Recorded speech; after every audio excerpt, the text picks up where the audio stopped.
안녕하세요 여러분, 호모입니다. 오늘은 민감할 수도 있는 주제를 가지고 왔어요. 제가 뭔가 이 얘기를 할지 말지 굉장히 고민을 많이 했어요. 주변 사람들한테도 물어봤더니 안 하는 게 좋을 것 같다 라는 말을 좀 해줬었는데, 제 구독자의 연령대와 성별이 10대 후반부터 제 또래까지의 여성이 가장 많거든요. 그래서 누군가는 정말 공감을 할 수도 있는 얘기일 것 같고 해서 꼭 한번 찍어보고 싶었어요. 제가 외모 강박에 굉장히 심하게 시달렸을 때가 있었는데 그 얘기를 먼저 좀 해드릴게요. 어렸을 때는 그렇게 막 꾸미는 거에 관심이 크게 없었어요. 그러다가 대학교에 들어가면서 자연스럽게 조금씩 관심이 생겼고, 21살 대학교 2학년 때 부산에 놀러 가게 돼요. 해운대에서 친구들이랑 놀다가 제가 좀 조심성이 없는 스타일이거든요. 코뼈가 부러지게 됩니다. 코뼈가 부러져서 이제 당장 서울로 올라왔어요. 근처 큰 병원에 갔어요. 그래서 막 CT를 찍고 했었는데 의사 선생님이 코뼈 골절 돼가지고 이거 붙여야 된다. 어차피 수술해야 되니까 뭐 붙이는 김에 코 높이세요.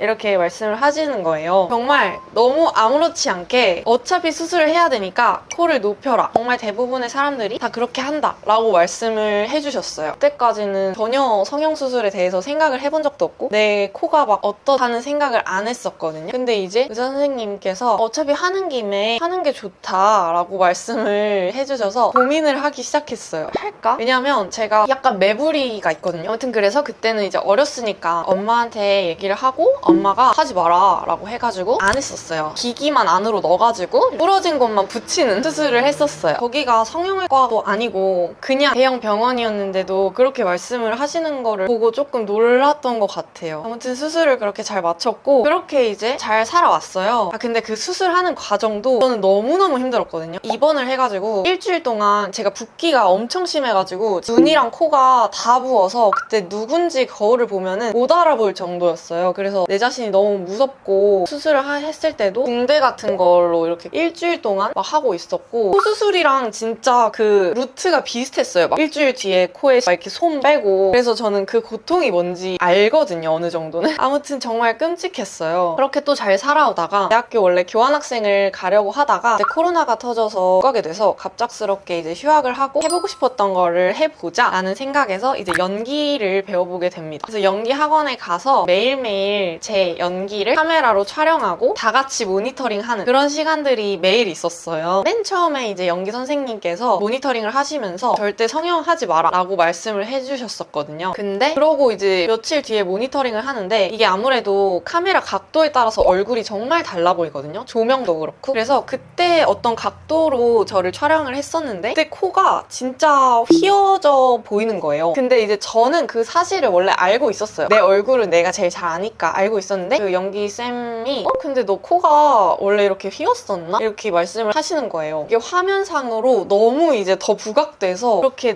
나와가지고 제가 그때부터 코 수술을 해야겠다 이 생각을 했어요. 손품을 팔았어요. 그렇게 손품을 팔다가 코로나가 끝나고 교환학생을 가고 캐나다를 가면서 외모 강박이 갑자기 확 없어졌었어요. 캐나다에서. 진짜 신기하게 뭔가 캐나다에서는 다들 편하게 입고, 그리고 외모에 대한 평가를 캐나다에서는 한 번도 받아본 적이 없거든요. 그래서 그런지 제가 너무 자유로웠어요, 캐나다에서. 그래서 살이 10kg가 쪘었어요. 그래서 최대 몸무게를 찍었었고, 캐나다에서. 근데 그 정도로 뭔가 강박에서 자유로웠었던? 그러고 이제 다시 한국으로 돌아와서 제가 유튜브를 해서 그런 걸 수도 있는데 이제 어딜 가면은 정말 너무너무 빛나는 사람밖에 없는 거예요. 그리고 이제 매일매일 그때 편집을 하니까 제 얼굴을 계속해서 들여다보고 막 그러다 보니까 이게 모난 모습이 한 번 보이기 시작하면 계속 보이거든요. 근데 제가 그때 진짜 제 얼굴이 너무 마음에 안 드는 거예요. 그래서 살도 엄청 많이 뺐고 키가 162.5인데 45, 6까지 빠졌었어요. 지금은 다시 정상으로 돌아와가지고 유지하고 있는 중인데, 그러면서 이제 진짜 성형에 대해서 미친 듯이 이제 생각이 들기 시작하는 거예요. 제가 꽂혔던 거는 일단 코 수술이었어요. 옛날에도 그런 코 골절 사건이 있었고 의사쌤이 막 코를 언급하셨고 연기를 하면서도 그런 게 있었고, 그리고 제가 사진을 찍을 일도 많다 보니까 이게 어떤 각도에 따라서 매부리가 너무나도 도드라져 보이고 코가 휘어 보이고 막 이렇게 하는 거예요. 그래서 오케이, 코 수술을 하겠다. 성형 후기랑 그런 거를 또 미친 듯이 찾기 시작합니다. 그때는 눈 뜨자마자 성형 어플 카페 같은 거 들어가서 쳐보고 자기 전까지 그랬던 것 같아요. 그게 사실 올해 초 이야기예요. 코 수술은 찾아보니까 너무너무 부작용이 크고 무조건 한 번으로 안 끝나고 고려해야 될 게 너무 많은 거예요. 무조건 발품을 5군데는 알아보자 해서 성형외과 상담을 5군데까지 받아봤어요. 병원을 고를 때에도 진짜 부작용이 걱정이 전 너무너무 무서운 거예요. 내 시간과 돈과 멘탈 그런 게 너무 걱정이 돼서 안전하고 대형 병원도 아니고 1인 원장님들의 경력이 많고 몇십 년씩 되시고 이런 분들의 병원만 추려서 상담을 갑니다. 근데 이제 제가 원한 거는 일단 저는 얼굴에 뭔가를 넣는 게 너무 무섭거든요. 그래서 실리콘은 무조건 넣지 않겠다라는 생각을 하고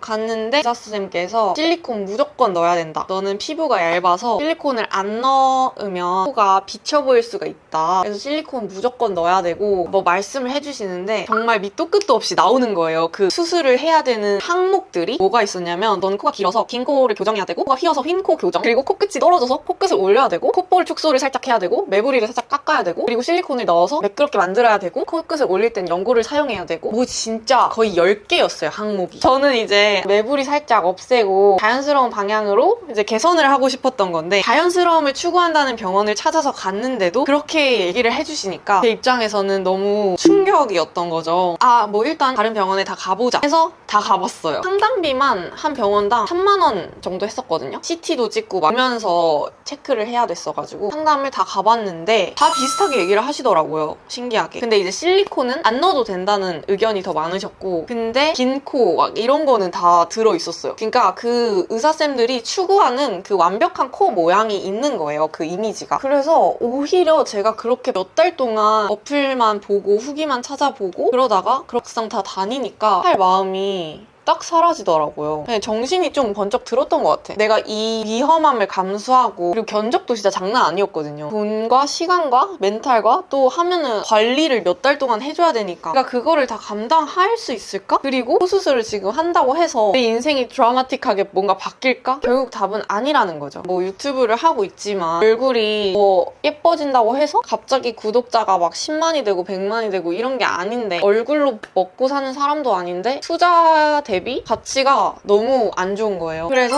오히려 성형의 마음을 접었고 메이크업을 원래 잘 못하고 몰라서 메이크업의 중요성을 잘 몰랐었거든요. 근데 이게 샵에서 메이크업도 여러 번 받아보고 하니까 메이크업으로 커버할 수 있는 게 정말 생각보다 더 많더라고요. 저도 지금 쉐딩을 했거든요. 쉐딩만 해도 많이 달라질 수가 있고 그래서 제가 깨달은 거는 성형이 아니더라도 일단 해볼 수 있는 게 너무 많다라는 거예요. 저도 그때 진짜 꽂혀가지고 사실 코성형을 한 4년, 5년 전에도 고민을 했었으니까 이번에는 진짜 해야겠다 이 생각이 든 거죠. 지금 시간도 뭔가 널널하고 하니까 상담을 받을 때 수술 시기는 언제 생각하세요? 이래서 제가 일주일 뒤요 이렇게 말할 정도로 진짜 그때는 막 꽂혀 있어서 그것밖에 생각이 안 나더라고요. 그래서 친구들 만나도 3명 정도 만났는데 근데 3명 중에 2명은 하라고 했고 1명은 하지 말라고 했거든요. 해 이게 아니고 제가 그냥 가볍게 얘기한 게 아닌 걸 알아서 너가 그렇게 고민이 되고 신경이 쓰이면 하는 게 맞는 것 같다 라는 식으로 얘기를 했고 1명은 무조건 절대 하지 말라. 그 친구가 코 수술을 해본 친구였거든요. 그래서 무조건 하지 말라. 뭐 이제 말려줘가지고 그랬고 성형에도 사실 트렌드가 있어요. 이게 진짜 기괴한 건데 유행처럼 바뀌거든요. 뭔가 성형을 하는 게 진짜 말이 안 되는 거죠. 옛날에는 얇은 입술이 트렌드였는데 이제는 다 오버립을 하고 예전에는 막 이렇게 생긴 귀가 놀림을 받았었는데 이제는 요정 귀라면서 막 귀 필러가 유행을 하고 그런 게 너무 상술이다 라는 거를 제가 상담을 받으면서 뼈저리게 느꼈던 거예요. 그들은 어쨌든 그런 걸로 돈을 먹고 생계를 유지하는 사람들이니까 우리 특히 어린 여성들을 타겟으로 무조건 예뻐져야 한다. 그 사회적 미에 맞아야 한다. 이렇게 주입을 시킨다는 거죠. 그러니까 그 기준이라는 게 진짜 웃긴 기준인 거예요, 사실. 요즘 막 진짜 중안부 난리잖아요, 중안부. 진짜 그게 너무 안타까운 것 같아요. 그러니까 저도 그 강박에서 지금은 점점 벗어나고 있는 상태인데 아직도 100% 벗어났다고는 할 수 없거든요. 피부 시술 같은 것도 요즘엔 진짜 유행이잖아요. 막 인모드 울세라 써마지 막 이런 것도 진짜 마케팅을 잘한 게 막 피부에 드는 적금이다 막 이러면서 노화가 안 오려면 일찍부터 해야 된다 라고 말을 하는데 사실 그것도 피부에 어쨌든 자극을 엄청 주면서 리프팅을 시키는 거잖아요. 그래서 그런 거를 너무 내가 안 하면은 안 될 것 같고 이렇게 만드는 그게 너무나도 마케팅이고 상술이다. 이게 장기적으로 봤을 때 오히려 더 피부를 망친다는 의사쌤도 많거든요.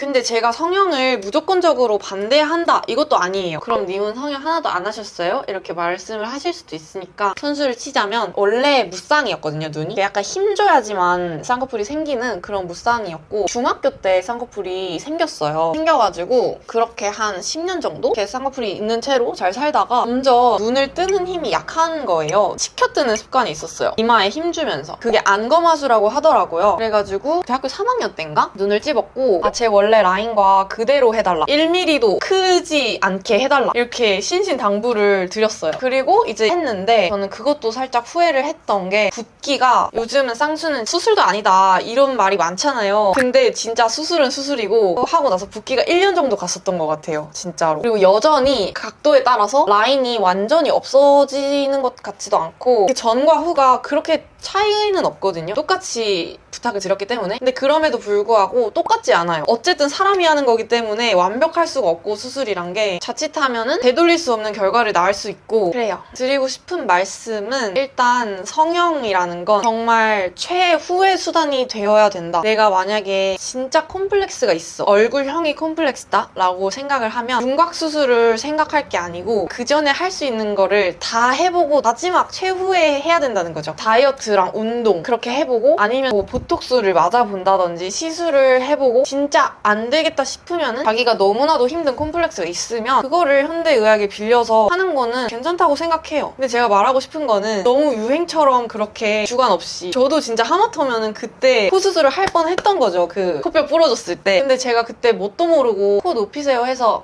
넹 하고 진짜 이렇게 됐다고 생각을 해보세요. 너무 조화롭지도 않고 그랬지 않을까요? 뭔가 너무 두서없이 얘기를 하는 것 같고 솔직히 반응이 어떨지도 모르겠고 좀 두렵기도 하거든요. 왜냐면 저도 꾸미는 것도 좋아하고 지금도 막 이렇게 풀메하고 찍고 있는데 너도 이런 분위기 조장을 가담하는 거 아니냐 이런 시선도 있을 것 같아서 근데 그 몇 년의 강박적인 시기를 거쳐서 결국 지금은 자연스러운 게 예뻐 보이더라고요. 진짜로. 자연스럽게 예쁜 게 아니고 그냥 그 자연스러움이 예뻐 보여요. 근데 이렇게 말을 하면 또 그러면은 화장도 하지 마라 라고 할 수 있지만 화장은 진짜 내 마음대로 자유자재로 바꿀 수가 있잖아요. 근데 외모는 그렇게 쉽게 바꿀 수 있는 게 아니라고 생각을 해서 저는 외모 강박을 겪는 분들이 계시다면 저도 그 강박에 좀 끌려다녔었던 것 같거든요. 사회적 미나 특히나 저는 뭐 미디어에 잠깐 나오고 싶어 했던 사람이니까 그런 사회적인 기준에 나를 맞추려고 했던 것 같은데 일단 진짜로 어린 나이에 하는 거는 저는 진짜 반대예요. 왜냐면 얼굴이 진짜 저도 10대랑 지금 비교하면 정말 많이 달라졌거든요. 이게 젖살도 진짜 많이 빠지고 막 그냥 이게 시간이 지나면서 정말 많이 변해요. 그래서 뭔가 진짜 어린 나이 때부터 그런 거에 너무 강박을 안 가졌으면 좋겠는 마음인 것 같아요. 너무 사회적 그런 미에 갇히지 말고 내가 나를 좀 아끼고 건강하게 가꿨으면 좋겠다 이런 말을 드리고 싶어요. 지금은 이제 강박은 많이 없어졌거든요. 저는 제가 꾸미고 싶을 때는 막 이렇게 꾸미고 또 안 꾸미고 싶을 때는 그냥 생얼로도 막 이렇게 영상 찍고 그렇기 때문에 많이 나아진 것 같아요. 진짜 여러분의 생각이 궁금하기도 하고 어떻게 생각하시는지 이제 사회가 계속해서 변하고 트렌드가 바뀌고 하는데 그런 거에 정말 무분별하게 따라가지 않았으면 좋겠다 라는 말씀을 드리고 싶었던 것 같아요. 난 몰라. 그리고 이제 우리나라 사회에서 너무나도 외모 평가를 아무렇지 않게 하는 게 그거에도 큰 문제가 있다고 생각을 해요. 캐나다나 뭐 미국이나 외국에서는 외모에 대한 언급을 진짜 안 하거든요. You look pretty, you're beautiful 이런 걸 하지만 뭐 살이 쪘고 뭐 이렇게 그런 거를 절대 언급을 안 하는데 이제 한국에서는 그런 걸 너무 아무렇지 않게 얘기를 하는 사회가 그거에 조금 일조를 하지 않았나. 저만 해도 막 친척집 가면은 제가 살이 쪘을 때는 살쪄서 보기 좋네 약간 이런 아기로 하는 게 아니에요. 최근에 막 결혼식을 갔는데 또 살이 빠졌어요. 어머 좀 많이 먹어야겠다 막 이러시니까 What should I do? Like why? 저는 그래서 진짜 상대의 외모에 대해서 언급하는 것도 예쁘다라는 말도 논쟁이 있잖아요. 예쁘다는 말도 평가다. 그게 좀 어려운 것 같아요. 저는 친구들끼리도 예쁘다는 말 서로 많이 하고 들으면 기분 좋잖아요. 예쁘다 잘생겼다 라는 말 들을 때 안 좋은 사람이 없을 거 아니에요? 댓글에서도 예쁘다고 해주실 때 기분 좋고 하는데 그게 어쨌든 뭔가 평가가 될 수 있다라는 거는 맞는 말인 것 같기도 해요. 어렵다. 네, 그렇습니다. 그냥 여러분의 생각은 어떤지 궁금하고 자유롭게 떠드는 장이 됐으면 좋겠어요. 그리고 반박도 저는 완전 받고요. 이유 없는 비난이 아니라면 열려 있습니다. 그러니까 자유롭게 댓글 달아주시고요. 코뼈 골절 사건이 혹시 궁금하신 분들이 계시다면 그것도 저의 되게 파란만장한 인생 스토리 중에 하나거든요. 그래서 궁금하시면 또 댓글 달아주세요. 제가 썰 풀어드릴게요. 그러면 다음에 또 재밌는 영상으로 돌아오겠습니다. 봐주셔서 감사합니다.